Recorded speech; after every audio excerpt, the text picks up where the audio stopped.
George Wald, Nobel Laureate, quotes about God. George Wald received a Nobel Prize in Medicine and Physiology. Here are his thoughts on creation by God versus naturalism. When it comes to the origin of life, there are only two possibilities: creation or spontaneous generation. There is no third way.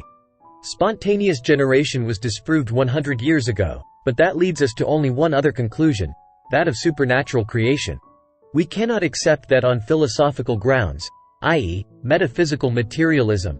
Therefore, we choose to believe the impossible, that life arose spontaneously by chance. My comment: note that Dr. Wald is clearly stating that abiogenesis is impossible. But materialists choose to believe in it because they do not want to believe in creation by God. Dr. Wald, on Mind, God, Creating the Universe. I come toward the end of my life as a scientist facing two great problems.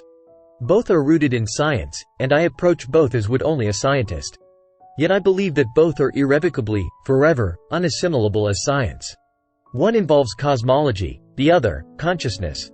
On cosmology. 1. The burden of this story is that we find ourselves in a universe that breathes life, and possesses the very particular properties that make that possible.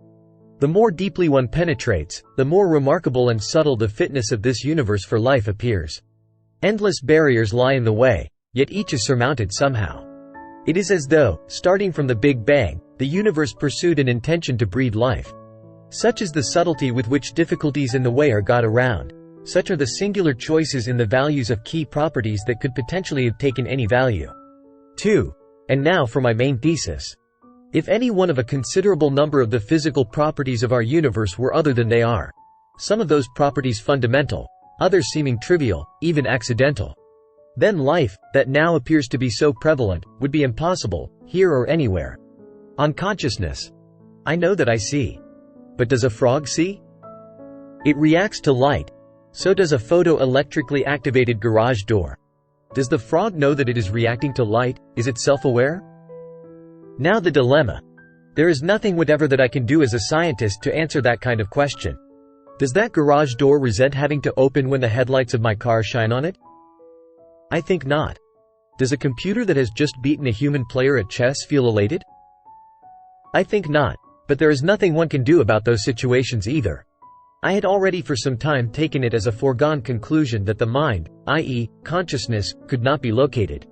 It is essentially absurd to think of locating a phenomenon that yields no physical signals, the presence or absence of which outside of humans and their like cannot be identified. But further than that, mind is not only not locatable, it has no location.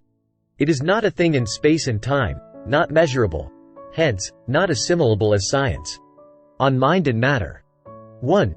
A few years ago it occurred to me that these seemingly very disparate problems might be brought together. That would be with the hypothesis that mind, rather than being a very late development in the evolution of living things, restricted to organisms with the most complex nervous systems, all of which I had believed to be true. That mind, i.e., God, instead has been there always, and that this universe is life-breeding because the pervasive presence of mind, i.e., God, had guided it to be so. That thought, though elating as a game is elating, so offended my scientific possibilities as to embarrass me. It took only a few weeks, however, for me to realize that I was in excellent company.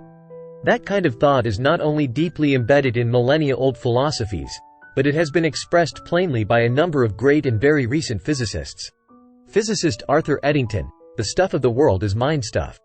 The mind stuff is not spread in space and time. Physicist Erwin Schrödinger: mind has erected the objective outside world, of the natural philosopher, out of its own stuff.